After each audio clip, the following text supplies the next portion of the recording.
Okay, the way the money is attributed is this.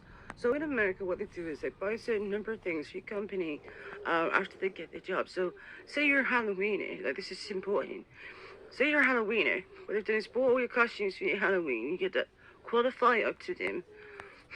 Once you make your product, it's attributed to a certain number of people. For instance, like this, you've got a certain number of million Eric Clapton fans. You are guaranteed a copy of the Clapton album, like this, unless, of course, they don't qualify, in which case it goes to the next person on the list who is qualified, but less money. So in which way you can attribute a lot of records without actually attributing a lot of money.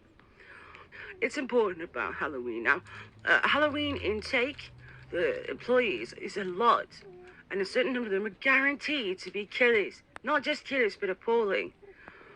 Depending on how well the system is structured, starting with the public school system, because basically Halloween never pays very well unless you're a high-ranking executive.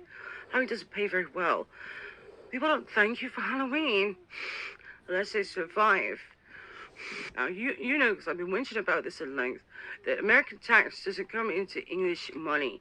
So the American Halloween casts are separate to English money, unless, of course, we're all being job pooled by language instead of by tax bracket. In the English language department, for instance, quite often in English, there's someone who's more English than they are American in the American team. There's someone who's more Spanish than they are American in the American team, etc., etc. So it's quite common in the Halloween department to win free Halloween records without asking for them or wanting them because of the serial killer quotient in it's like the performance medic. So the moves accorded to the money also allow for about 5%, depending on censorial, like this, slavery. The movements might get much bigger, like 20% or 40%.